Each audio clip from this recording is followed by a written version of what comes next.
नमो अरिहन्ताणं नमो सिद्धाणं नमो आयर्याणं नमो उवज्रायाणं नमो लोये सवसाहुणं मङ्गलं भगवान् वीरो मङ्गलं गौतमो गणी मङ्गलं कुन्दकुन्दार्यो जैनधर्मोऽस्तु मङ्गलम् सर्वमङ्गलमाङ्गल्यं सर्वकल्याणकारकं प्रधानं सर्वधर्माणां जैनं जयतु शासनम्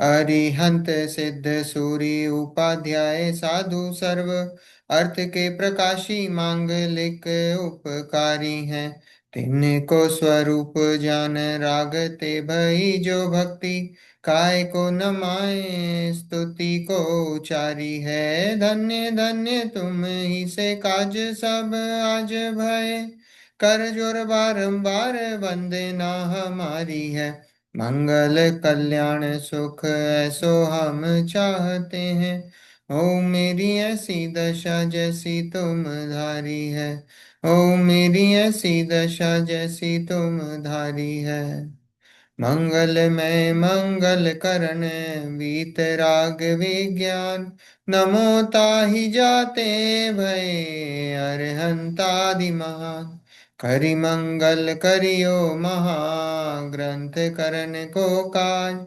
जाते मिले समाज सब पावे निज पद राज। मोक्ष मार्ग प्रकाशक ग्रंथ अध्याय 8 उपदेश के स्वरूप की हमारी चर्चा चल रही है। और ये उपदेश का स्वरूप समझना क्यों जरूरी है।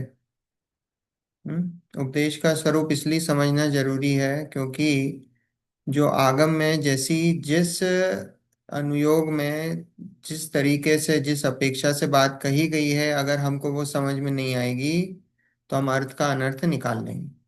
इसलिए वास्तव में ये बहुत उपयोगी है क्योंकि अगर हम अर्थ का अनर्थ निकाल लेंगे तो फिर तो सब काम ही गड़बड़ हो जाएगा। तो इसलिए इसकी उपयोगिता बहुत है। और पेज नंबर 295 है ना, अनुयोग में दिखाई देने वाले परस्पर विरोध का निराकरण, वो देख रहे हैं अपन पेज नंबर 295 और तीसरा पैराग्राफ है ना। अपन ने कल करा था, वापस से आज उसको थोड़ा देखते हैं और आगे बढ़ेंगे। देखो, तथा चरणान योग में चोरी परस्त्री आदि सप्त व्यसन का त्याग पहली प्रतिमा में कहा है तथा वहीं उनका त्याग दूसरी प्रतिमा में कहा है। वहां विरुद्ध नहीं जानना क्योंकि सप्त व्यसन में तो चोरी आदि कार्य ऐसे ग्रहण किए हैं जिनसे दंडाधिक पाता है, लोक में अति निंदा होती है। तथा व्रतों में ऐसे चोरी आदि त्याग करने योग्य कहे हैं जो गृहस्थ धर्म से विरुद्ध होते हैं व किंचित लोक निंदे होते हैं, ऐसा अर्थ जानना। इसी प्रकार अन्यत्र जानना। अब स्थूल और सूक्ष्म की बात चल रही है कि पहली जो प्रतिमा है, कौन सी प्रतिमा? दर्शन प्रतिमा। तो दर्शन प्रतिमा में सप्त व्यसन का त्याग है, तो सप्त व्यसन में चोरी भी है। चोरी करना, शिकार करना, कौन कौन से थे? जुआ खेलना, चार चोरी, परस्त्री गमन, वैश्यागमन, परस्त्री सेवन। परस्त्री सेवन, वैश्यागमन, मांस, हाँ, मदिरा। मदिरा है ना। चोरी करना, जुआ खेलना, शिकार करना, परस्त्री सेवन, वैश्यागमन, मदिरा, मदिरा पान या मदिरा का सेवन, और या मांस और मांस का सेवन। ऐसे ही 7 व्यसन हैं। इस सप्त व्यसन अब इसमें चोरी करना आ गया है। तो ये सप्त व्यसन का त्याग पहली प्रतिमा में, और उस दूसरी प्रतिमा जो है व्रत प्रतिमा, उसमें 12 प्रकार के व्रत हैं, 5 अणुव्रत हैं उसमें, है ना। अहिंसा अणुव्रत, ये सब ये है ना, अहिंसा, सत्य, अचौर्य, अपरिग्रह, ब्रह्मचर्य। तो ये अचौर्य है, तो अचौर्य चोरी नामक जो जो है अणुव्रत है। तो बोले दूसरी प्रतिमा भी छुड़वाया है, तो बोले दूसरी प्रतिमा में छुड़वाया है, पहली प्रतिमा में छुड़वाया, तो बोले उन दोनों में क्या अंतर है, क्यों छुड़वाया दो दो बार? तो बोले पहली प्रतिमा में स्थूल है, तो लिखा है जिनसे दंडाधिक पाता है, लोक में अति निंदा होती है। ऐसे जो स्थूल चोरी वाले हैं, वो देखा था अपन ने, किसी का सामान उठा लेना, बटुआ चोरी कर लेना, है वो सारी चीजें वो स्थूल है, उसमें तो लोक में भी आपको सजा मिलेगी, सरकार आपको सजा देगी।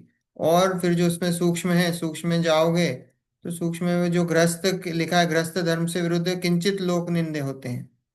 है ना, हमने देखा कि चोरी करते हो आप, किसी में मिलावट कर दी, किसी चीज में आपने 1 किलो की जगह 950 ग्राम दे दिया।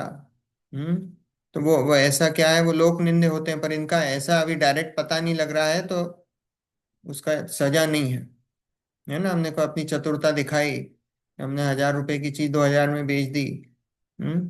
तो वो सब वो क्या है, वो लोक निंदे होते हैं, ऐसा अर्थ जानना। इसी प्रकार अन्यत्र जानना। अब देखो, अब आगे। तथा नाना भावों की सापेक्षता से एक ही भाव का अन्य अन्य प्रकार से निरूपण करते हैं। जैसे कहीं तो महाव्रतादिक को चरित्र के भेद कहा, कहीं महाव्रतादि होने पर भी द्रव्यलिंगी असंयमी कहा। वहां विरुद्ध नहीं जानना, क्योंकि सम्यक ज्ञान सहित महाव्रतादिक तो चारित्र है, और अज्ञान पूर्वक व्रताधिक होने पर भी असंयमी ही है। अब देखो, यहाँ एक एक और एग्जाम्पल दिया है, नाना भावों की सापेक्षता से एक ही भाव का अन्य अन्य प्रकार से निरूपण करते हैं। जैसे कहीं तो महाव्रतादि को चरित्र के भेद कहा, कहीं महाव्रतादि होने पर भी द्रव्यलिंगी को असंयमी कहा।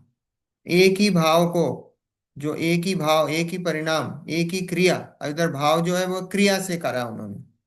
है ना, तो एक ही क्रिया को उन्होंने क्या बोला कि वो एक ही क्रिया को अलग अलग बता दिया।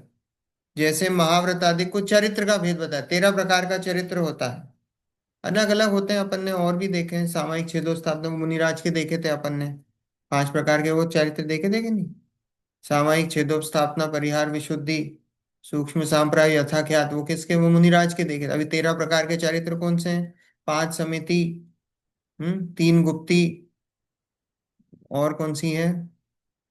5 समिति, आ, 13 प्रकार के चरित्र हैं। 28 मूल गुण में कौन से हैं आपके? 5 महाव्रत, और अहिंसा, सत्याचार, अपरिग्रह, ब्रह्मचर्य, स्पर्शा, ग्रहण, चक्षु, और 5 समिति, 5 गुप्त नहीं, 3 गुप्ती, मेरे को ध्यान नहीं आ रहा। 13 प्रकार का चरित्र है, 5 समिति, 3 गुप्ती, और कुछ और है। तो वो ऐसे ऐसे 13 प्रकार का चरित्र है। तो 13 प्रकार का चरित्र है, तो ये 13 प्रकार के चरित्र बताए हैं। तो उन्होंने बोला कि ये जो महाव्रत आदि हैं, चरित्र के ही भेद हैं। ये 5 महाव्रत, ये जो 5 है ना, सॉरी, 5 समिति, 5 ये कौन सा, अहिंसा, सत्य, अचौरी, ये जो है ना, 5 महाव्रत ये जो है। तो ये 5 वो, 5 समिति और 3 गुप्ती, ऐसे 13 प्रकार के चरित्र बताए हैं। तो ये 13 प्रकार के जो चरित्र हैं, तो बोले ये 13 प्रकार के जो चरित्र के जो भेद हैं, तो बोले ये 13 प्रकार के चरित्र कहे। और बोले इसको महाव्रत, ये महाव्रत भी आ गए इसमें चरित्र में। ये जो 5 है ना, अहिंसा, सत्य, अचोर, अपरिग्रह, ब्रह्मचर्य, ये क्या, ये महाव्रत के ही भेद हैं, ये महाव्रत के भेद हैं। तो बोले ये महाव्रत को चरित्र का, ये बोला कहीं महाव्रत को चरित्र का भेद कहा, क्योंकि 13 प्रकार के चरित्र में ही आया है। और कहीं महाव्रत आदि होने पर भी द्रव्यलिंगी को असंयमी कहा। तो बोले कोई कभी कभी ऐसा भी है कि जो महाव्रत पाल रहा है, उसको क्या बोल दिया, उसको असंयमी बोल दिया। क्यों बोला? क्योंकि उसको अंदर से आत्मानुभूति नहीं है, उसको अंदर से कषाय अभी खत्म नहीं हुई है, तो वो बाहर से सिर्फ क्रियाओं का पालन कर रहा है। ये 5 महाव्रतों का, 5 समितियों का, 3 गुप्तियों का, ये जो पालन कर रहा है, तो बोले इनका पालन कर रहा है, तो बोलो तो फिर भी उसको असंयमी बोल दिया। और कहीं पे बोला कि ये जो ये जो है, ये 13 प्रकार के चरित्र में ही 5 महाव्रत आते हैं। तो कॉन्ट्रडिक्शन हो गया। एक तरफ तो बोल दिया कि वो चरित्र के भेद है, और एक तरफ बोल दिया कि ये तो द्रव्यलिंगी है। तो बोले कैसे, वहां विरुद्ध नहीं जानना, क्योंकि सम्यक ज्ञान सहित महाव्रताधिक तो चरित्र है, और अज्ञान पूर्वक व्रताधिक होने पर भी असंयमी ही है। क्या? कि सम्यक ज्ञान सहित महाव्रताधिक तो चरित्र है। अगर सम्यक ज्ञान साथ में जुड़ा हुआ है, आत्मा से कनेक्शन जुड़ा हुआ है, तो अगर आत्मा से कनेक्शन जुड़ा हुआ है, तो वो तो चरित्र है। और अज्ञान पूर्वक व्रताधिक होने पर भी वो असंयमी ही है। और अगर आत्मा से कनेक्शन नहीं जुड़ा है, आत्मा से कनेक्शन नहीं जुड़ा है, तो वो व्रतादि होने पर भी उसको असंयमी ही कहा। तो दोनों में गलत नहीं है। एक जगह महाव्रतादिक को चरित्र का भेद लिया, और एक तरफ महाव्रतादिक को क्या बोला? असंयमी बोल असंयमी। दिया, है ना? असंयमी बोल दिया। देखो, और फिर आगे, तथा जिस प्रकार कहीं तो अभिमान की निंदा की। नहीं, ऊपर अच्छा, वो वाला छूट रह गया, गया। सॉरी, हाँ, एक पैराग्राफ छूट। तथा जिस प्रकार पांच मिथ्यात्वों में भी विनय कहा है, और 12 प्रकार के तपों में भी विनय कहा है, वहां विरुद्ध नहीं जानना। क्योंकि जो विनय करने योग्य नहीं है, उनकी भी विनय करके धर्म मानना, यह तो विनय मिथ्यात्व है। और धर्म पद्धति से जो विनय करने योग्य, उनकी यथा योग्य विनय करना, सो विनय तप है। अब देखो, विनय की अपन ने देखी थी 10 लक्षण में, 3 प्रकार की विनय। 3 प्रकार की विनय देखी थी। एक कौन सी देखी थी? एक तो पाप, एक पुण्य, और एक धर्म। विनय शब्द है वो 3 प्रकार से यूज हुआ है, देखा था ना? विनय एक तो मिथ्यात्व होता है, विपरीत एकांत विनय के, संशय अज्ञान कुनय के। विपरीत एकांत विनय, संशय और अज्ञान, ऐसे 5 प्रकार के मिथ्यात्व हैं।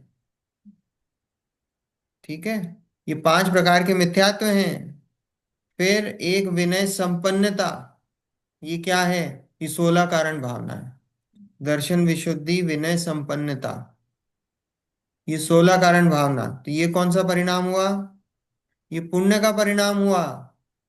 16 कारण भावना पुण्य का परिणाम हुआ। और 12 प्रकार के तप हैं, उसमें जो अंतरंग तप है, दूसरे नंबर का प्रायश्चित, विनय, वैयाव्रत, स्वाध्याय, वयोत्सर्ग और ध्यान। तो प्रायश्चित और विनय दूसरे नंबर का अंतरंग तप, वो क्या है? वो धर्म है। उत्तम तप है ना, तो उत्तम तप धर्म में आया वो। तो एक ही विनय जो है वो 3 3 जगह है। विनय का अगर हम शब्द से जाएंगे तो वो मिथ्यात्व में भी है। विनय शब्द से जाएंगे तो वो पुण्य में भी है, पाप में भी है, पुण्य में भी है, और धर्म में भी है। एक ही शब्द का जो है, सोचो आप, तीनों जगह यूज हुआ है। पाप पुण्य और धर्म। हाँ, है ना? धर्म में देखा ना अपन ने, 12 प्रकार के जो तप हैं, 12 प्रकार के तप में दो दो प्रकार के मुख्य रूप से, अंतरंग और बहिरंग। बहिरंग में अनशन, उनोदर, वृत्ति परिसंख्यान, रस परित्याग, विविक्ष, आसन, काय क्लेश, ये 6, ये कौन से हैं? ये तो बहिरंग हैं। और अंतरंग कौन से हैं? प्रायश्चित, विनय, वैयाव्रत, स्वाध्याय, वयोत्सर्ग और ध्यान। तो उसमें दूसरे नंबर का विनय जो तप है वो क्या है? विनय तप जो है वो धर्म है। हम्म। ठीक है, तो यहाँ बताया कि जैसे 5 प्रकार के मिथ्यात्व में विनय कहा है, विपरीत एकांत विनय, संशय और अज्ञान, तो ऐसे जो 5 प्रकार के जो मिथ्यात्व, उसमें विनय मिथ्यात्व है। 12 प्रकार के तप है, तपों में भी विनय कहा है। हम्म। वो तीसरा यहाँ नहीं दिया, तीसरा अपन ने बता दिया कि वो तीसरा जो है विनय संपन्नता जो है, वो पुण्य का परिणाम नहीं, वो पुण्य विनय संपन्नता, दर्शन विशुद्धि, विनय संपन्नता, वो 16 कारण भावना, है ना? वो 16 कारण भावना, तो वो पुण्य का परिणाम। तो ऐसे ही एक ही शब्द देखो, ऐसा है, शब्द तो है संख्यात। शब्द कितने हैं? संख्यात ही हैं। संख्या। शब्द कोई अनलिमिटेड है नहीं। पर जो भाव वगैरह जो हैं, वो कितने हैं? वस्तु है, भाव है, वो तो अनंत हैं। अब उनको कैसे समझाओगे आप? तो इसलिए फिर वही है कि एक ही शब्द बार बार यूज होता है ना? तो एक ही शब्द बार बार यूज होता है, तो अलग अलग उसका फिर कहीं कहीं किस अपेक्षा से कौन सी बात कही, किस अपेक्षा से कौन सी बात कही, ऐसा है। देखो, एक जगह क्योंकि पढ़ा जो था मैंने, विनय अपेक्षा के बिना है कुछ नहीं कह सकते। है क्या बोले? अ, किसी किसी को कोई भी बात कहनी है तो उसमें अपेक्षा जरूर होगी। अगर अपेक्षा हाँ, नहीं है। हाँ, बिना अपेक्षा के कैसे बात कहोगे आप? हाँ। है ना, बिना अपेक्षा के कैसे बात बताओगे? हम्म। तो देखो, जो विनय करने योग्य नहीं है उनकी भी विनय करके धर्म मानना, सो विनय मिथ्यात्व है। और धर्म पद्धति से जो विनय करने योग्य है उनको, उनकी तथा योग्य विनय करना, सो विनय तप है। उनकी यथा हम्म। योग्य। हाँ, उनकी यथा योग्य विनय करना, सो तब। विनय तप है। ठीक है, सिंपल है विनय तो। हम्म। कुगुरु हम्म। कुदेव कुधर्म, उनके मानने वाले उनकी विनय करना, वो क्या है? वो मिथ्यात्व है, पाप है। मिथ्यात्व ही क्या, पाप ही तो है। सबसे बड़ा पाप है। पाप का बाप कौन? लोग, लोभ। लोग का और भाव। लोभ का बाप मिथ्यात्व। ठीक है, तो पाप का दादाजी हुआ। ठीक है। हम्म। तथा जिस प्रकार कहीं तो अभिमान की निंदा की और कहीं प्रशंसा की, वहां विरुद्ध नहीं जानना, क्योंकि मान कषाय से अपने को ऊंचा मनवाने के अर्थ विनयादि न करे, वह अभिमान तो निंद ही है। और निर्लोभपने से दीनता आदि ना करे, वह अभिमान प्रशंसा योग्य है। अब देखो, कहीं पे अभिमान की निंदा की हो, कहीं पे प्रशंसा भी की है। अब हम्म। अभिमान मतलब देखो उसमें, उसके पीछे का भाव, उसके पीछे का अभिप्राय, उसके पीछे का परिणाम वो समझना। अभिमान मतलब इधर कैसा है? अब देखो, अभिमान ऐसा समझो आप, कई अभिमान तो ऐसे बोलते हैं अपन कि जैसे कोई पद के साथ अपने को वो चीज मिलती है। हम्म। जैसे आज मान लो प्राइम मिनिस्टर भारत का का। प्रधानमंत्री है, हम्म। तो भारत के प्रधानमंत्री को कुछ एक बेसिक जो है ना, वो बेसिक उसको एक प्रकार का एक मान सम्मान मिला हुआ है। उसने मांगा नहीं है, उसने मांगा नहीं है। वो उस पद की गरिमा है, वो उस पद की गरिमा है। तो उसको वो मान सम्मान उसको वो मिला हुआ है, उसने मांगा नहीं है। ठीक है। तो यहाँ पे भी वही है कि जिस प्रकार कहीं तो अभिमान की निंदा की और कहीं प्रशंसा की, वहां विरुद्ध नहीं जानना। विरुद्ध नहीं जानना कि आपने बोला कि साहब वो राजा थे और उनका ये था वो था, तो बोले इनको तो खूब जैसे मुनिराज हुए, फॉर हम्म। एग्जाम्पल, सबसे अच्छा उदाहरण मुनिराज हुए। मुनिराज की नवधा भक्ति पूर्वक आहार होता है, हम्म। होता है ना। हम्म। अब आप तो ये सोचे यार, देखो आप कितने वो हैं, एक तो हम भोजन करा रहे हैं, एक तो हम आहार दान दे रहे हैं, ऊपर से इतनी इनका मान सम्मान भी करना पड़ रहा है हमको, इतनी मनुवार भी है उनकी। तो मुनिराज को अंदर अभिमान है क्या? ना, बिल्कुल जी। नहीं है। मुनिराज को थोड़ी अभिमान है कि भैया ये तो जब तक मेरे है ना, मेरी जब तक ये 2 घंटे पूजा नहीं करेंगे मैं इनके यहाँ चढ़ूंगा नहीं, ऐसा थोड़ी है। हम्म। ऐसा नहीं है। तो नवदा भक्ति पूर्वक करवाते हैं, तो इसका मतलब क्या हुआ कि वहां वो उस वो अभिमान की, वो जो मुनिराज की जो पद की मर्यादा है ना, उस पद की मर्यादा उसकी प्रशंसा करते हैं। बात आई समझ में? उस पद की जो मर्यादा है उसकी प्रशंसा हुई है, उसको हम्म। अभिमान में मत ले लेना। है ना।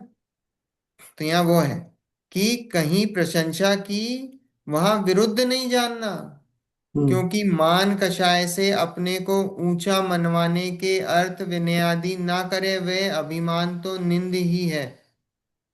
कि भैया मान कषाय से अगर कोई दूषित है और अपने को ऊपर मनवाए, हम्म, तो वो तो ये मान के चलो, वो तो अभिमान तो, वो तो ऐसा अभिमान तो निंद ही है। और निर्लोभपने से दीनता आदि ना करे, वह अभिमान प्रशंसा योग्य है। और बिना किसी अभिप्राय के, बिना किसी लोभ के, हम्म, अपने आप को दीनहीन ना करे, कोई बिना उसके कुछ भी, जैसा है वैसा है, फिर भी उसको प्रशंसा मिले, ठीक है, उसको कोई लोभ नहीं है, फिर भी उसको प्रशंसा मिले, तो बोले वह अभिमान प्रशंसा योग्य है। उसको अंदर अभिमान नहीं है देखो, पर वो सामने से दिखाई दे रहा है। जैसे मुनिराज को अभिमान नहीं है, लेकिन हम्म फिर भी हम क्या कर रहे हैं, नवदा नो भक्ति नो। पूर्वक हम्म उनको आहार कराते हैं, हम्म उनको पूछते हैं, उनकी प्रशंसा करते हैं, उनको अभिमान नहीं है। बात आ रही है समझ में? हम्म डिफरेंस आ रहा है समझ में? बस अभिप्राय और उसका उसका खेल, खेल है कि उधर उनका अभिप्राय नहीं है, परिणाम नहीं है, और इधर अगर आप मुनिराज को अभिमान हो तो वो क्या है, निंदनीय है। होता है ना कई बार कि भाई मैं तो इनके जाऊंगा ही नहीं आहार हम्म करने। होता है कई बार, कहीं से क्रोध हो, कषाय हो किसी की, तो वो क्या है, फिर वो निंदनीय है, वो अभिमान की कैटेगरी में चला जाएगा। देखो। तो उसको ऐसा भी देख सकते हैं ना, उनके 3 चौकड़ी कषाय का भाव है, तो अपने आप होता ही नहीं है। नहीं, 3 चौकड़ी मुनिराज को। कषाय का, अब ये देखो, वो तो मुनिराज का तो मैंने एग्जाम्पल दिया, वो बात हाँ हाँ। बिल्कुल सही है ना। पर कई कई बार श्रावक अवस्था में भी होता है, कि श्रावक अवस्था में भी हम बोलते हैं कि साहब इनको जो है बिल्कुल कोई निर्लोभ पने से नहीं है, फिर भी जो है हम उनकी प्रशंसा आदि करते हैं। जैसे अपन ने देखा पद की गरिमा के योग्य जो उनको मिलता है मान सम्मान, या है ना, वो जो मान सम्मान मिलता है उनको, उसका लोभ नहीं है, फिर भी देते हैं हम। हम्म तो वो प्रशंसनीय है। तो इसमें अभिमान किसको हुआ? अगर हम अभिमान दे नहीं, रहे हैं उनको नहीं तो हुआ अभिमान, किसी को हम अभिमान आदर दे रहे हैं। अभिमान कहने में आता है। वो अभिमान है नहीं उस अच्छा अच्छा व्यक्ति को, अच्छा। उस व्यक्ति को अभिमान नहीं है, वो हम्म। कहने में आता हम्म है ना। क्योंकि अब हम उनको मान सम्मान उतना देते हैं, तो इसलिए वो अभिमान कहने में आता है, ऐसा है। हम्म। और जिन तथा केसेस में हम किसी से दब के उसको मान सम्मान देते हैं, वो अभिमान में नहीं आता। वो तो नहीं आता होगा। कैसे दबके, जबरदस्ती मतलब हम किसी को दे वो रहे हैं, जबरदस्ती। करके, हाँ, जैसे मान लो हमारे डीन हैं, हमारे प्रेसिडेंट हैं, हमें उनको रिस्पेक्ट देना पड़ रहा है क्योंकि अच्छा नहीं लगता नहीं देने से। हमारे डिपार्टमेंट में विजिट कर रहे हैं हमें, चाहे हमें बिल्कुल अच्छे नहीं लगते हैं, लेकिन फिर भी देना पड़ता है। तो वो देना पड़ता है, तो वो सामने वाला, वो देखो ये जो बात चल रही है सामने वाले उस व्यक्ति की चल रही, जिसको आप सम्मान दे रहे हो। अब उसको सम्मान के प्रति उसका परिणाम कैसा है, उस पर डिपेंड करता है कि उसको अभिमान है हम्म। कि नहीं है। है ना, वो तो आप अच्छा उस अच्छा। डीन को जो आप मान सम्मान दे रहे हो, और अगर उस डीन को उस मान सम्मान के प्रति वो राग द्वेष है कि नहीं है, अगर उसको उस मान सम्मान के प्रति उसको राग द्वेष है, तो वो अभिमानी है, और उसको नहीं है तो निराभिमानी है। ऐसा है। हम्म। है ना। ओके। ठीक है। देखो, तथा जैसे कहीं चतुराई की निंदा की, कहीं प्रशंसा की, वहां विरुद्ध नहीं जानना, क्योंकि माया कषाय से किसी को ठगने के अर्थ चतुराई करे, वह तो निंद ही है। और विवेक सहित यथा संभव कार्य करने में जो चतुराई हो, वह शलाध्य ही है। इसी प्रकार अन्यत्र जानना। देखो, कि चतुराई की निंदा की और कहीं प्रशंसा की, वहां विरुद्ध नहीं जानना, क्योंकि माया कषाय से किसी को ठगने के अर्थ चतुराई करे, वह तो निंद ही है। और विवेक सहित यथा संभव कार्य करने में जो चतुराई हो, वो शलाध्य ही, शलाध्य मतलब प्रशंसनीय। ठीक है। हम्म, तो अब यहाँ बोला कि जैसे हम बोलते हैं ना, हमको तत्व का निर्णय करना है, तो हमको चतुराई लगानी पड़ेगी, चतुर बनना पड़ेगा। जिनवाणी कितनी है, जिनवाणी अगाध है। हमारी आयु कितनी है, थोड़ी सी है, सीमित है। क्या करें भाई, हम चतुराई, अपनी चतुराई लगाओ, इधर जगत में चतुराई जैसी लगाते हैं वैसी यहाँ चतुराई लगाओ, कि हमारे लिए क्या प्रयोजन भूत है, वो प्रयोजन भूत पर पढ़कर उसको उतार कर अपना जीवन सार्थक करो। उसमें चतुराई लगाओ, तो वो क्या है, वो प्रशंसनीय है। और दूसरी चतुराई कैसी, कि यहाँ लोगों को ठगने की बात हो, लोगों का बुरा करने की बात हो, जिससे राग द्वेष बढ़ते हो, तो वो चतुराई कैसी, वो तो निंद ही है। तो मतलब चतुर शब्द भी अलग अलग जगह यूज होता है, अलग अलग उसका जो है वो अलग यूज अलग है। अपेक्षा लग सकती है। कहीं वही चतुरता कैसी है, प्रशंसनीय हो गई, और कहीं वही चतुरता निंदनीय हम्म, हो गई, है ना। तो ऐसा बोला, ये शलाद्य ही है इस प्रकार अन्यत्र जानना। जानना। तथा एक ही भाव की कहीं तो उससे उत्कृष्ट भाव की अपेक्षा निंदा की हो, और कहीं उससे हीन भाव की अपेक्षा से प्रशंसा की हो, वह विरुद्ध नहीं जानना। जैसे किसी शुभ क्रिया की जहाँ निंदा की हो, वहां तो उससे ऊंची शुभ क्रिया व शुद्ध भाव की अपेक्षा जानना, और जहाँ प्रशंसा की हो वहां उससे नीची क्रिया व अशुभ क्रिया की अपेक्षा जानना। इस प्रकार अन्यत्र जानना। अब यहाँ एक ही भाव की, एक ही परिणाम की, या एक ही क्रिया की, है ना। भाव ऐसा शब्द है बहुत डाइवर्स है, अगेन भाव के भी अलग अलग, परिणाम में भी यूज कर सकते हो, क्रिया में भी यूज कर सकते हो, अभिप्राय में भी यूज कर सकते हो, बहुत जगह यूज है। तो देखो एक ही भाव की कहीं पे, देखो अपन ने देखा था ना अभी 10 लक्षण में एक एग्जाम्पल दिया था, दो बहनों का दिया था, आपको याद हो, याद है आप सबको, माला क्या? माला फेरने दो वाला, बहनों का, है ना, हम्म, दो बहनों का दिया था ना माला फेरने वाली, क्या था। हम्म, कि एक को बोला कि जब तक दूध में उबले जब तक माला। अब नहीं, वो पहले वो गई मुनिराज के पास, मुनिराज के पास गई, तो उनने कहा कि हम मुनिराज से पूछा, उन्होंने पहली, दो बहनें थी, पहली बहन ने पूछा मुनिराज से कि मैं अगर माला बीच में पढ़ रही हूँ और बीच में माला पढ़नी छोड़ दूं, छूट जाए, तो उसका पाप लगेगा कि नहीं लगेगा। तो मुनिराज ने पहली बहन से क्या कहा, नहीं लगेगा। ठीक है। दूसरे दिन दूसरी बहन गई, और दूसरी बहन ने भी यही प्रश्न पूछा कि महाराज जी, कि अगर मैं माला फेर रही हूं और अगर मैं माला बीच में छोड़ दूं, छूट जाए किसी कारणवश, तो उसका पाप लगेगा कि नहीं लगेगा। तो उन्होंने कहा महापाप लगेगा। ठीक है। तो वो जो थी पहली बहन, जो बड़ी बहन थी, वो वहीं थी।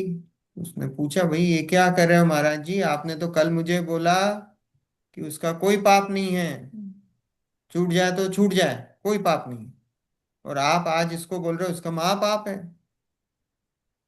तो एक ही क्रिया का, एक तरफ तो क्या बोला कि इसमें पाप नहीं है, और एक में क्या बोला, इसमें महापाप है। तो महाराज जी ने क्या उत्तर दिया, महाराज जी ने बोला, वो बड़ी बहन से, जो जिसने पहले पूछा था, जिसको बोला कि पाप नहीं लगेगा, कि बोले कि मैंने तुमको देखा है कि तुम जब माला फेरती हो तो तुम अपने अंदर चली जाती हो, तो तुम्हारा तत्व चिंतन चलता है। तो वो तत्व चिंतन, अब तुम अपने आप को रोकती हो तत्व चिंतन से, क्योंकि तुम्हें माला फेरनी है। तो तुम्हारा तत्व चिंतन का परिणाम उस माला फेरने के परिणाम से कहीं ऊपर है, कहीं ऊंचा है। तो इसलिए तुम्हारी माला छूट भी जाती तो कोई कोई फर्क नहीं पड़ता, क्योंकि तुम उससे उत्कृष्ट कार्य कर रहे हो। और दूसरी बहन से बोला कि मैंने तुम्हें देखा कि तुम्हारा परिणाम कैसा रहता है, कि तुम्हारा परिणाम रहता है कि तुम गैस चढ़ा के आती हो, तुम जब भी कुछ ना कुछ बीच में काम छोड़ के आती हो, गैस पे दूध चढ़ा के आती हो, या कोई ना कोई काम लेके आती हो, बीच में तुम्हारे पास जो टाइम मिलता है बीच में, तुम उस बीच में माला माला फेरती हो। तुम्हारा विकल्प क्या चलता है, दूध कहीं वो दूध उफन नहीं जाए, कहीं के मेरा दूध वो उबल काम ना कहीं जाए। गड़बड़ नहीं हो जाए। तो इसलिए तुम्हारा विकल्प माला में नहीं, तुम्हारा तो बाहर विकल्प है। तो तुम्हारे लिए तुम वो उन विकल्पों को छुड़ाना है हमको, तुम्हें उन विकल्पों से छुड़ा के तुम्हें जो माला में देवशास्त्र लगा। गुरु जिसकी भी माला जो फेर रही हो, जिसके भी नाम से, तो उन उन विकल्पों में तुम्हें लेके आना है।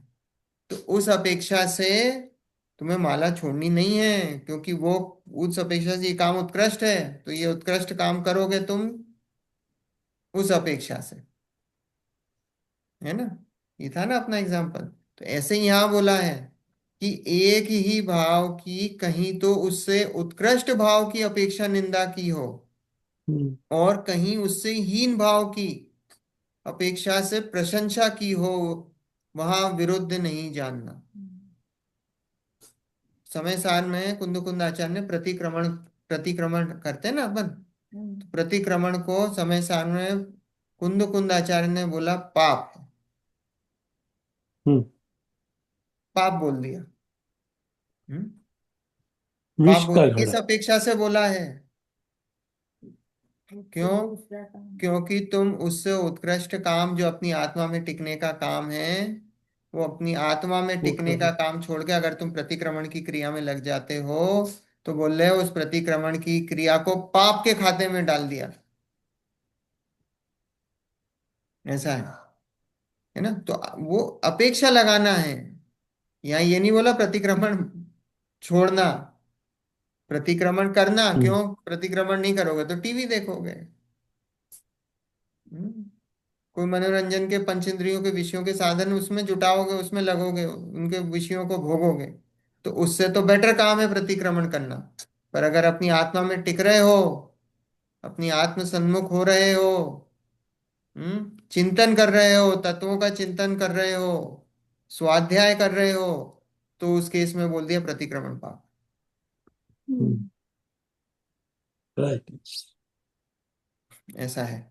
यहाँ यही पैराग्राफ में यही है, जैसे किसी शुभ क्रिया की जहां निंदा की हो, वहां तो उससे ऊंची शुभ क्रिया व शुद्ध भाव की अपेक्षा जानना, और जहां प्रशंसा की हो वहां उससे नीची क्रिया व अशुभ क्रिया की अपेक्षा जानना, इस प्रकार अन्यत्र जानना। आई बात समझ में? क्लियर है ना। तथा इसी तभी प्रकार तो किसी, कहा हाँ, है तभी तो कहा कि अगर तो जहाँ पे दूसरे धर्म खत्म होते हैं वहां पे हमारा जैन धर्म शुरू होता है। तो वहां तो पहुंच ही नहीं सकते, तो बिल्कुल विपरीत है या अंकल, बिल्कुल विपरीत है। या वहां तो सीधे राग, राग में धर्म माना है। या और हमने बता दिया राग जो है हमारे स्वभाव से विपरीत परिणाम है। या जिन जिन क्रियाओं में राग है, और अगर हम उनमें धर्म मान के बैठे हैं, तो ये मान के चलो हम बिल्कुल विपरीत है, बिल्कुल या विपरीत है। हम ये मान के बैठे हैं कि पूजा में धर्म है, भक्ति में धर्म है। हम्म। अगर इन क्रियाओं में धर्म है, तो ये मान के चलना बिल्कुल विपरीत मान्यता है, क्योंकि धर्म तो सिर्फ एक वीतरागता में है। हम में और फिर दूसरे धर्मों में कोई फर्क नहीं रह गया अगर हम भी यही माने या कि पूजा में धर्म है, भगवान का अभिषेक करने जाओ सुबह, बहुत धार्मिक हैं हम। हमने चार चीजें छोड़ दी, हम बहुत धार्मिक हो गए हैं। भ्रम में हो, बहुत बड़े भ्रम में है। वो जीव बहुत बड़े भ्रम में है। धर्म की शुरुआत तो सम्यक दर्शन से है। उसके पहले तो सब भूमिका है। राइट। देखो, तथा इसी प्रकार किसी जीव की ऊंचे जीव की अपेक्षा से निंदा की हो, वह सर्वथा निंदा नहीं जानना, और किसी की नीचे जीव की अपेक्षा प्रशंसा की हो, सो सर्वथा प्रशंसा नहीं जानना, परंतु यथा संभव उसका गुण दोष जान लेना। करते कि नहीं रिलेटिव कंपैरिजन? जैसे कोई स्वाध्याय में नया आया हो, तो उससे क्या बोलेंगे? अरे साहब बहुत अच्छा, ने तो बहुत बढ़िया उत्तर दिया।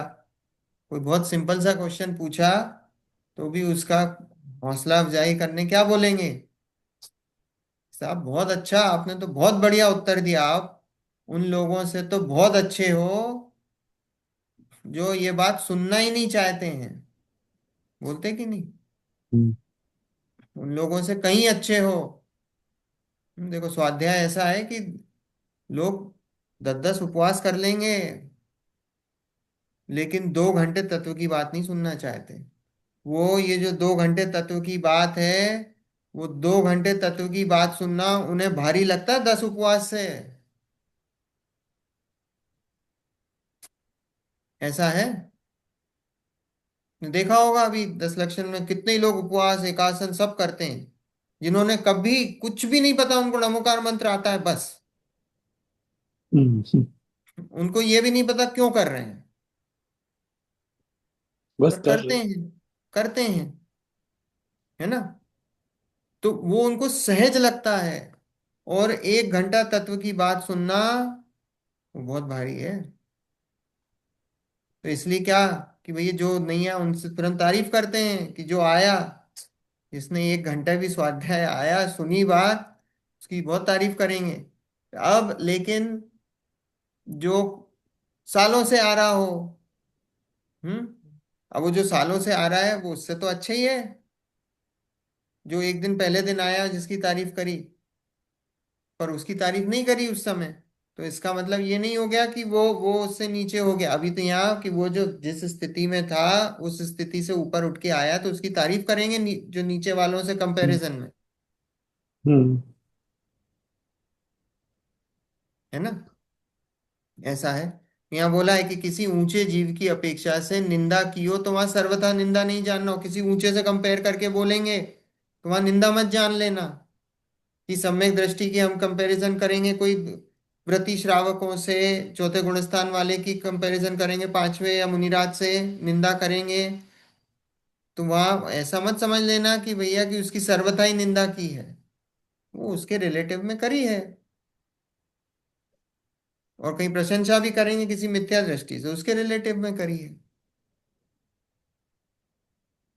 है ना। ऐसा है। ये प्रशंसा या निंदा करनी भी क्यों है? ये राग द्वेष में नहीं आता क्या? नहीं, प्रशंसा और निंदा ये तो जिनवाणी में करी है, जिनवाणी में बात बताई है। अब देखो, जिनवाणी में उपदेशात्मक भाषा है ना। अब वो तो अपने ऊपर है, हम उसको देखकर राग द्वेष करें तो ये तो हमारे ऊपर है ना। हम राइट। उसको पढ़कर सुनकर राग द्वेष करें, ये तो हमारी गलती है। तो जिनवाणी में तो प्रशंसा करी है, कोई बात बताई है, कोई निंदा करी, कोई गलत बात है उसकी निंदा करी है, और कोई अच्छी बात है तो उसकी प्रशंसा की है। ओके। ऐसा है। इसी प्रकार अन्य व्याख्यान जिस अपेक्षा सहित किए हों, उस अपेक्षा से उनका अर्थ समझना। तथा शास्त्र में एक ही शब्द कहीं तो कोई अर्थ होता है और कहीं कोई अर्थ होता है, वहां प्रकरण पहचान कर उसका संभवित अर्थ जानना।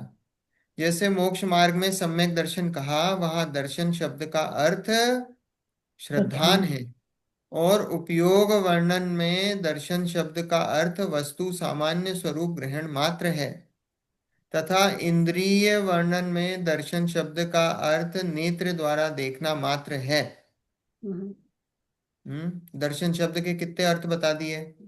सम्यक दर्शन में दर्शन शब्द का अर्थ क्या है? श्रद्धा। श्रद्धा। लेकिन दर्शन शब्द के और कौन से अर्थ होते हैं? एक देखना। तो देखो, दर्शनोपयोग होता है। क्या होता है दर्शनोपयोग? देखना। वस्तु का सामान्य अवलोकन। हमारा हम्म, जो ज्ञानोपयोग होता है वो दर्शनोपयोग पूर्वक होता है।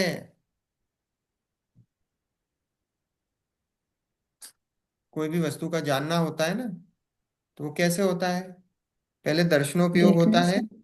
फिर ज्ञानोपयोग होता है। फिर ज्ञानोपयोग में कैसा होता है? फिर दर्शनोपयोग मतलब बिल्कुल सामान्य कुछ है, कुछ, बस इतना सा, है ना। और फिर उसके बाद वो ज्ञान में चला जाता है। और ज्ञान में चला जाता है तो ज्ञान में फिर क्या होता है? फिर अवग्रह, यह, अवाय और धारणा, ये चार चीजें हम्म, होती हैं, हम्म, है ना। अवग्रह में और फिर कुछ है, अभी उसके बाद क्यूरियोसिटी, कुछ है। यहाँ में क्या है? अवाय में, हाँ ये मनुष्य है। धारणा में पक्का बैठ गया, हाँ ये मनुष्य ही बैठ गया। अब ये धारणा में, ज्ञान में बैठ गया। ये कैसे कि हाँ ये मनुष्य, क्योंकि मेरे पहले ज्ञान में था, ऐसा मनुष्य दिखाई देता है, वो धारणा में था, तो धारणा में बैठ गया। ये कौन है? कि हाँ ये वही है। धारणा में से कंपैरिजन में हो गया वो। है ना। अवाय में निर्णयात्मक है। अवाय क्या है? अवाय तो निर्णयात्मक ज्ञान ही है। उस समय पता पड़ गया कि ये कौन है, कि बोले ये स्तुति है। ये अवाय में, ये अवाय ज्ञान में ये हो गया है, ये धारणा में ये पक्का हो गया है। ठीक है।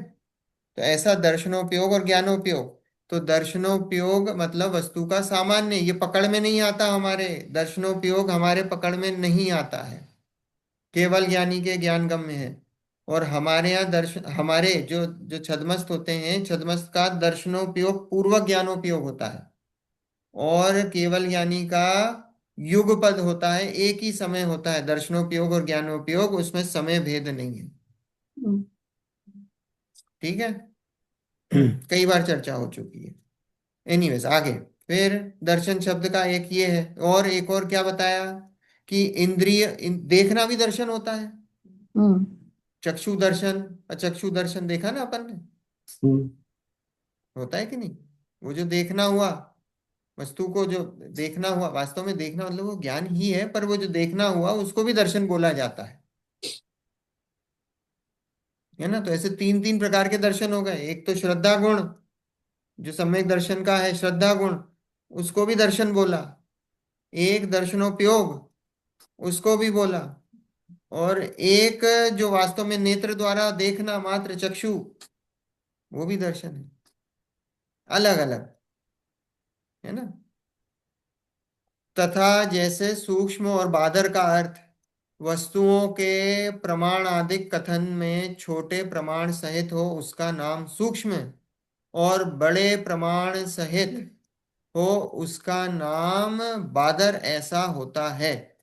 तथा पुद्गल स्कंदादिक के कथन में इंद्रिय गम्य ना हो वह सूक्ष्म, और इंद्रिय गम्य हो वह बादर, ऐसा अर्थ है। देखो, सूक्ष्म और बादर, सूक्ष्म और बादर, वैसे तो हम्म, बहुत जो सिंपल डेफिनेशन है सूक्ष्म और बादर की, हाँ छोटा और बड़ा है ना।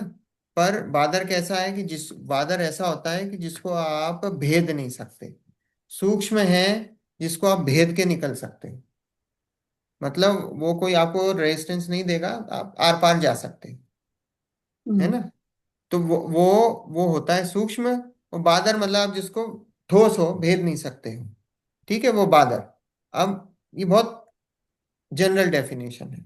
अब देखो यहाँ बोला वस्तुओं के प्रमाण आदि कथन में छोटे प्रमाण सहित तो उसका नाम सूक्ष्म, प्रमाण मतलब साइज, जिसकी साइज छोटी हो उसका नाम सूक्ष्म, और बड़े प्रमाण सहित हो उसका नाम बादर, मतलब उसकी साइज जिसकी बड़ी हो उसका नाम बादर, ऐसा होता है। तथा पुद्गल स्कंदादिक कथन में इंद्रिय गम, अब देखो अब ये दूसरी डेफिनेशन बता रहे हैं। अब दूसरी डेफिनेशन क्या है कि पुद्गल स्कंदादिक के कथन में इंद्रिय गम्य ना हो वह सूक्ष्म, और इंद्रिय गम्य हो वह बादर। देखो पुद्गल स्कंद है ना, 6 प्रकार के होते हैं। किसी को पता है? पुद्गल स्कंद 6 प्रकार के होते हैं। या पुद्गल लो, पुद्गल स्कंद लो, स्कंद लो, 6 प्रकार के। कौन कौन से? स्थूल स्थूल, स्थूल स्थूल सूक्ष्म, सूक्ष्म स्थूल, सूक्ष्म और सूक्ष्म सूक्ष्म, ऐसे 6 प्रकार के ये पुद्गल स्कंद हैं। कौन सा? पहला स्थूल स्थूल। स्थूल स्थूल मतलब, स्थूल स्थूल का एग्जाम्पल है जैसे लकड़ी। जैसे लकड़ी है ना, लकड़ी को आप उसके 2 फाड़ कर दो तो वापस वो जोड़ नहीं सकते हो। हाँ जोड़ सकते हो आप, फेविकॉल वगैरह कुछ लगा के जोड़ सकते हो, पर पर वो दोनों टूट गए तो वो जुड़ते नहीं है। वो स्थूल स्थूल है। दूसरा है स्थूल। स्थूल कैसा है? स्थूल मतलब हुआ जैसे पानी। पानी कैसा? पानी को अलग कर दिया फिर वापस मिला दिया तो पानी जुड़ जाता है। पानी को अलग कर दिया और पानी को मिला दिया तो पानी जुड़ जाता है ना। लिक्विड जो भी है, तो जो लिक्विड है वो क्या है? वो स्थूल है। फिर तीसरा कौन सा है? स्थूल सूक्ष्म। अब स्थूल सूक्ष्म देखो, इस डेफिनेशन क्या है डेफिनेशन दी है कि पुद्गल स्कंदादिक के कथन में इंद्रिय गम्य ना हो वह सूक्ष्म, और इंद्रिय गम्य हो वह बादर। जो इंद्रियों से आप जिसको देख नहीं पहचान सकते। सको, पकड़ सको, बादल। वो बादर। और जो इंद्रियों से पकड़ा ना जाए वो वो सूक्ष्म। सूक्ष्म। तो अब जो स्थूल सूक्ष्म है, स्थूल सूक्ष्म का क्या उदाहरण है? जैसे परछाई। परछाई हम्म दिखाई देती है, इंद्रिय गम्य है, ठीक है, पर वो और सूक्ष्म हो गई है। स्थूल सूक्ष्म इसलिए है कि वो दिखाई तो देती पर आप उसको पकड़ नहीं सकते। परछाई को पकड़ नहीं सकते हो आप। समझ में आया? वो पुद्गल ही है, जो परछाई है वो पुद्गल है। वो परछाई जो बन रही है वो पुद्गल है। आ रही बात समझ में? ये स्थूल सूक्ष्म हुई, आंखों से दिखाई दे रही पर पकड़ नहीं सकते। अब चौथा है सूक्ष्म स्थूल, है ना? देखो, स्थूल सूक्ष्म इसलिए कि दिखाई दे रही पर पकड़ नहीं सकते। अब चौथा है सूक्ष्म स्थूल। सूक्ष्म स्थूल मतलब जो दिखाई नहीं दे रहा है लेकिन दिखाई नहीं दे रहा। दिखाई नहीं दे रहा पर पकड़ सकते हैं। मतलब कैसा हुआ? जैसे गंध हुई, गैस पार्टिकल्स। है ना? गंध हुई। अब गंध आपको दिखाई नहीं देती है पर आप पकड़ सकते हैं। हवा है, दिखाई नहीं दे रही है पर आप फील कर सकते हो। मतलब चक्षु इंद्री से नहीं दिखाई दे रही पर अन्य इंद्री गम्य है वो। आवाज है, दिखाई नहीं दे रही है पर आप सुन सकते हो। तो स्थूल कहलाएगी वो। तो वो दिखाई नहीं दे रही इसलिए सूक्ष्म, पर फिर भी दूसरी इंद्रियों गम्य है इसलिए स्थूल। तो इसलिए स्थूल। सूक्ष्म स्थूल का वो है। Very good. परछाई दिखाई दे रही है इसलिए स्थूल, पर पकड़ी नहीं जा सकती इसलिए सूक्ष्म। गंध वगैरह जो है ये क्या है? ये गंध वगैरह दिखाई नहीं दे रही है पर दूसरी इंद्रियों से पकड़ सकते हो। दिखाई नहीं दे रही इसलिए सूक्ष्म, लेकिन दूसरी इंद्रियों से हम उसको पकड़ सकते हैं, तो इसलिए वो स्थूल, स्थूल। बादर। है ना? फिर उसके बाद कौन सा है? सूक्ष्म। सूक्ष्म, सूक्ष्म है। अब अगला सूक्ष्म है तो वो है कारमान वर्गणा। कारमान वर्गणा है, ये अपने इंद्रियों से पकड़ में नहीं आती है, सूक्ष्म है। स्कंद, है ना? उद्गल परमाणुओं के स्कंद कारमान वर्गणा, वो क्या है? सूक्ष्म। और सूक्ष्म सूक्ष्म क्या है? तो पुद्गल की बात चल रही है, स्कंद की बात चल रही है, पुद्गल स्कंदों की बात चल रही है, आत्मा नहीं। तो स्कंद की अगर बात करेंगे तो दो परमाणु, वो कैसे हो गए? वो सूक्ष्म सूक्ष्म, क्योंकि स्कंद बनाया है। स्कंद मतलब अगर एक परमाणु होता तो फिर वो एक ही परमाणु होता, वो स्कंद नहीं कहलाता। स्कंद मतलब दो या दो से अधिक परमाणु, वो स्कंद की डेफिनेशन में है। एटम मॉलिक्यूल तो बड़ा लेवल है अपना जो, हाँ, है ना? एटम वगैरह तो बड़े लेवल हो गए हैं, है ना? पर अपना जो जिनागम का जो परमाणु है, जो सबसे छोटा, जिसका आप अब वो उसका भेद नहीं हो सकता, है ना? जो अपना मयूर, उसका खुद का मयूर, एग्जिस्टेंस है, वो खुद एक द्रव्य मुझे है। मुझे ठीक है, सूक्ष्म और सूक्ष्म सूक्ष्म की एग्जाम्पल नहीं समझ में आई। सूक्ष्म सूक्ष्म आंटी दो पुद्गल परमाणु। देखो, स्कंद की बात चल रही, स्कंद की डेफिनेशन क्या होती है? स्कंद की दो। डेफिनेशन होती है दो परमाणु या दो से अधिक परमाणु, राइट। सिंगुलर नहीं। सिंगुलर जो परमाणु होगा तो वो अकेला एक पुद्गल परमाणु कहलाएगा, वो स्कंद नहीं होता है। वो अपने आप में एक इंडिपेंडेंट द्रव्य है। पर पुद्गलों का ऐसा है, पुद्गल कैसे रहते हैं? पुद्गल स्कंद में के शेप में रहते हैं, परमाणु इकट्ठे होकर रहते हैं, है ना? तो उसका एग्जाम्पल है दो परमाणु। अब दो परमाणुओं का एग्जाम्पल कुछ नहीं है, दो परमाणु का एग्जाम्पल थोड़ी, दो परमाणु एक साथ, वो सबसे छोटा लेवल सूक्ष्म सूक्ष्म है।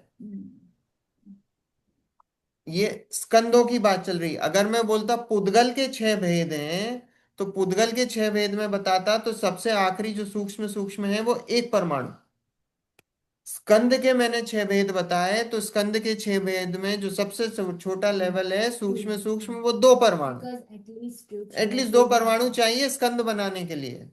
तो उसकी कोई एग्जाम्पल नहीं है? एग्जाम्पल नहीं है, इतना सूक्ष्म है आंटी, उसका एग्जाम्पल नहीं है, नहीं बता सकते।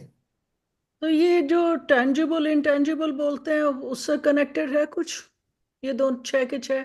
जो आप टेंजिबल इंटेंजिबल बोल रहे हो, ये सब आपको, ये इंद्रिय गम्य है। जो भी आप टेंजिबल इंटेंजिबल बोल रही हो, सब इंद्रिय गम्य है। ये तो हम वहां पे छोड़ा है, कहाँ पे, जो तो ये ज्यादा सूक्ष्म डिटेल स्थूल, है? ओके, तो ये है तो ना। और भी ज्यादा डिटेल है, उससे उससे ज्यादा हाँ, डिटेल। ये तो और सूक्ष्मता की ओर जा रहे हैं हम। जो राइट राइट। टेंजिबल इंटेंजिबल आप जो बोल रहे हो, वो हम सूक्ष्म स्थूल पे वहां पे छोड़ के आ गए हैं। जो आंखों से दिखाई नहीं दे रहा है पर दूसरी इंद्रियों गम्य है, हम वहां पे उसको छोड़ के आ गए हैं, वो है सूक्ष्म स्थूल। अब उसके नीचे एक लेवल और गए सूक्ष्म में, तो कारवाण वर्गणाएं, है ना, वो वो क्या है, वो सूक्ष्म है। और फिर उसके एक और नीचे गए लेवल, अगर स्कंद के लेवल पे गए हैं तो 2 परमाणु, वो सूक्ष्म सूक्ष्म। और पुद्गल के लेवल पे गए हैं तो 1 परमाणु, वो सूक्ष्म सूक्ष्म। तो इन दोनों की ही कोई एग्जाम्पल नहीं है बस? नहीं, इनके कोई एग्जाम्पल नहीं है। हम ओके। बता, क्योंकि आपको एग्जाम्पल देंगे तो आपको रिलेट करना आना चाहिए। आपकी आंखों से दिखता ही नहीं 1 परमाणु, तो हम एग्जाम्पल दें कैसे? आपकी आंखों से हाँ, दो नहीं परमाणु दिखते ही नहीं है, तो दें कैसे? मिला आप जब भी शायद। जो भी दिखाई देता है वो अनंत परमाणु का स्कंद दिखाई देता है minimum. Okay okay. The Karman Vargana भी कभी always more than two ही होगी ना, वो तो क्योंकि इतना बड़ा पारमाणु वर्गना तो एक बार में असंख्यात पुद्गल परमाणु मिनिमम है, मिनिमम। कभी भी नहीं होगा। हाँ, वो तो जो निषेक जो रचना होती है, वो एक बार में ही असंख्यात पुद्गल पर, हर समय असंख्यात पुद्गल परमाणु खिर रहे हैं, हर समय। वो जो निषेक जो उदय में आ रहे हैं, वो असंख्यात पुद्गल परमाणु आ रहे हैं हर समय उदय में। तो सोचो कितने अपने साथ जुड़े हुए हैं। कार्बन, कार्बन शरीर है वो कितना है, अनंत पुद्गल परमाणुओं का है ना। और कालाणु और ये भी नहीं आएंगे क्योंकि ये पुद्गल ही नहीं हाँ, तो ये पुद्गल की बात चल रही ना। कालाणु वगैरह भी दूसरे, तो दूसरे द्रव्य की बात हुई, जैसे तुम आत्मा बोली, नहीं, तो वही मैं वो है ना। कंफर्म कर रही हूँ, हाँ। ऑब्वियसली इसलिए नहीं होगी क्योंकि वो हाँ, पुद्गल वो ही तो नहीं पुद्गल है, है ही नहीं, है ना, उनकी तो क्योंकि वो चर्चा भी चल ही नहीं रही है। दिखते हैं। हाँ, वो भी दिख नहीं दे रहे हैं, है ना। पर यहाँ तो पुद्गल की जो बात चाहिए, यहाँ पुद्गल का चल रहा है ना, सूक्ष्म और बादर, हाँ, उसके पुद्गल के भेद हैं ये। सूक्ष्म और बादर ये पुद्गल के भेद हैं। समझ आ गया। आया समझ में, हाँ। है ना। देखो क्या बोला, कि वस्तुओं के प्रमाणादिक कथन में छोटे प्रमाण सहित हो उसका नाम सूक्ष्म, और बड़े प्रमाण सहित हो उसका नाम बादर, ऐसा होता है। अब ये साइज की अपेक्षा, तथा पुद्गल स्कंदादिक के कथन में इंद्रिय गम्य ना हो वह सूक्ष्म। वो देख लिया अपन ने, कोई भी इंद्रिय गम्य ना हो तो वो सूक्ष्म की कैटेगरी में, सूक्ष्म सूक्ष्म सूक्ष्म। ठीक है, तो वह सूक्ष्म और इंद्रिय गम्य हो वह बादर, ऐसा अर्थ है। जीवादिक के कथन में रिद्धि आदि के निमित्त बिना स्वयमेव न रुके उसका नाम सूक्ष्म, और रुके उसका नाम बादर, ऐसा अर्थ है। अब देखो, जीवों को रिद्धियां प्रकट होती, मुनिराज को रिद्धि प्रकट होती है। तो मुनिराज को रिद्धि प्रकट होती है, तो जैसे आपने सुना होगा, दीपायन मुनि ने द्वारका, द्वारका जला दी थी कि नहीं? वो कैसे जली थी? वो तेजस शरीर, वो जो होता है ना, तो वो तेजस, तेजस शरीर 2 प्रकार, शुभ तेजस और अशुभ तेजस, सीधे कंधे से निकले वो कैसा, शुभ तेजस, और उल्टे कंधे से निकले अशुभ तेजस। तो दीपायन मुनि का कौन सा निकला?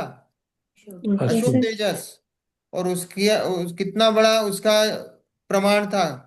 12 योजन। उसका भी प्रमाण है 12/9, ऐसा कुछ योजन का होता है, और वो दिखाई देने वाला होता है शरीर, है ना। और वो पूरी द्वारका भस्म कर दी उसने, उस शरीर में, खुद भी भस्म हो गए उसमें, हम्म है ना दीपायन मुनि। तो वो क्या है, तो यहाँ ये वही बता रहे हैं कि रिद्धि आदि के निमित्त बिना स्वयं ना रुके उसका नाम सूक्ष्म, और रुके उसका नाम बादर, ऐसा अर्थ। वो रिद्धियों से प्रकट होता है और रुकता नहीं है, फिर वो निकल गया और अपने आप प्रकट होता है। मुनिराज उसके लिए कोई ऐसा तप नहीं करते हैं कि तप करके वो मेरे को करना है। अब ये तो, ये कैसा शरीर है, ये बादर है। फिर इसमें सूक्ष्म होता है, एक आहारक शरीर होता है। हम्म नाम सुना है आपने आहारक शरीर का, यस। है ना? तो आहारक शरीर कैसा, कि आहारक शरीर ऐसा पुतला। होता है कि जैसे एक कोई हाथ। उनको मस्तक से निकलता है, वो 4 हाथ बराबर होता है। वो कैसा होता है कि वो आपको समूह शरण में, आपको कोई डाउट हुआ समूह शरण में जाके वो डाउट क्लियर क्वेश्चन। करके वापस आ जाता है। देवताओं का वैक्रियक शरीर, वो कैसा होता है? वो सूक्ष्म होता है। देवताओं का शरीर, हमारा शरीर कैसा है, बादर है कि सूक्ष्म है? बादर। बादर है, क्योंकि हमें छेद के नहीं जा सकते। हमारा ये जो शरीर है, औदारिक शरीर है, ये कैसा है? वो बादर है। कितने प्रकार के शरीर होते हैं? कौन कौन से? औदारिक व्यक्ति आरक, तेजस, कारण कारमान कारण, अरमान वैक्रिय, ये विक्रिय वैक्रिय, वैक्रियक। औदारिक शरीर, तेजस शरीर, कार्मण शरीर, आहारक शरीर और वैक्रियक शरीर। हम्म हमारा जो शरीर होता है वो तारिक। मनुष्यों का और त्रियंचों का, वो कैसा होता है? औदारिक औदारिक शरीर होता है। ठीक है। फिर देवताओं का और नारकियों का वैक्रियक। वैक्रियक शरीर होता है। और अपन ने ये देख ही लिया। अभी तेजस शरीर का काम क्या है, तेजस शरीर क्या करता है? तेजस शरीर ये जो अपनी बॉडी में जो टेम्परेचर जो मेंटेन होता है ना, अब ये जो टेम्परेचर है वो तेज प्रदान करता है। वो तेज मतलब बॉडी हीटेड कैसे रहती है, वो तेजस शरीर का काम है। 37 डिग्रीज कैसे मेंटेन है, वो तेजस शरीर है। वो सभी के तेजस, सभी में तेजस शरीर सभी में है, कार्बन शरीर सभी में हम्म है ना? ऐसा है। तो और आहारक। अब इसमें शुभ और अशुभ तेजस ही अलग है, ये रिद्धियों से प्रकट होते हैं। हम्म और आहारक शरीर भी रिद्धियों से प्रकट होता है। ठीक है। अब इसमें जो वैक्रियक शरीर है वो कैसा है, वो सूक्ष्म है, वो सूक्ष्म है। और हम्म हमारा जो औदारिक शरीर है वो कैसा है, वो बादर है। फूल। ठीक है, वो बादर है। तो यही बताया है कि जीवादिक के कथन में रिद्धि आदि के निमित्त बिना स्वयं ना रुके उसका नाम सूक्ष्म, और रुके उसका नाम बादर, ऐसा अर्थ है। हम्म। मतलब बिना किसी रिद्धि के, जरूरी नहीं है। जैसे इसमें तो इस इधर सेंटेंस का मतलब तो ये है कि रिद्धि के, मतलब आपने रिद्धि के बिना, जैसे हमने, हमारे पास कोई रिद्धि प्रकट हो जाए, तो ऐसा है कि हम रिद्धि के उसमें ऐसा हो कि हमारी रिद्धि हो गई तो हमारा आहारक शरीर हो गया, वो शरीर निकल गया, तो वो रिद्धि वाला के बिना जो नॉर्मल जो सबको मिलता है वैसा शरीर, या ऐसी कोई रिद्धि प्रकट हो गई कि उससे हमारा शरीर में ही ऐसा कुछ हो गया कि सूक्ष्मता प्रकट हो गई हो या बादरता प्रकट हो गई हो। जैसे देवता कभी, वो जो वैक्रियक शरीर है उसको भी बादर बना लेते हैं, वो उसको भी बादर बना लेते हैं। है ओरिजिनल उनका वैक्रियक शरीर सूक्ष्म है, पर उसको भी बादर बना लेते हैं अपनी रिद्धियों से। तो वो हम्म रिद्धियों के प्रयोग बिना, लिखा है पंडित जी ने, तो बोला कि वो रिद्धियों के बिना सूक्ष्म, और है ना, लिखा उसका नाम सूक्ष्म, स्वयं ना रुके वो सूक्ष्म, और रुके उसका नाम बादर, ऐसा अर्थ है। और वस्त्रादिक के कथन में महीन का नाम सूक्ष्म और मोटे का नाम बादर, ऐसा अर्थ है।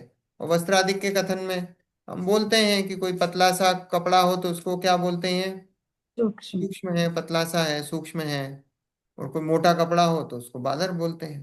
मतलब ये तो दोनों ही इंद्रिय गम्य है, हम्म कपड़ा तो दोनों इंद्रिय गम्य है, उसमें हमने सूक्ष्म बादर कर दिया। तो मतलब अलग अलग जगह, कहीं पे इंद्रिय गम्य ना हो तो उसको सूक्ष्म बोला, कहीं पे इंद्रिय गम्य है लेकिन इंद्रिय गम्य में भी सूक्ष्मता है तो उसको सूक्ष्म बोल दिया, हम्म है ना? तो अलग अलग जगह, यहाँ कॉन्टेक्स्ट समझ में आ रहा है कि एक ही शब्द का अलग अलग जगह अलग अलग अर्थ है। अपेक्षा अपेक्षा के कथन हैं, सर्वथा नहीं लगा सकते हैं, इतनी बात है। ठीक है, चल आई बात समझ में? है ना, यस। इजी है, कोई इतना कोई, है ना, पढ़ते चले जाओ। थैंक गुडनेस कहीं कहीं इजी भी आ जाता है। है, क्या बोला आंटी? मैंने कहा थैंक गुडनेस कहीं कहीं इजी भी आ जाता है, तो कम से कम समझ में तो आता है ना आराम से। नहीं ऐसा कुछ नहीं, सब समझ में तो आ ही रहा अपने को, ऐसा कुछ भी नहीं है, ऐसा कहीं पे ऐसा टफ नहीं लगा है। बुक्स और प्रकाशक ऐसा है, कम से कम समझ में और एंट्री लेवल लोगों को मतलब एंट्री लेवल वालों के लिए है, समझ में हम्म। आता है, सबको आता है। हम्म। चलिए, जिनवाणी स्तुति। स्याद्वादन षट द्रव्य गुण पर्याय और प्रमाणिका, जड़ कर्म चेतन बंध का, अरु कर्म के अवसानिका, कह कर स्वरूप यथार्थ जग का, जो किया उपकार है, उसके लिए जिन वाणी माँ को वंदना शतवार है, वंदना शतवार है, वंदना शतवार है। 9 बार नमोकार मंत्र।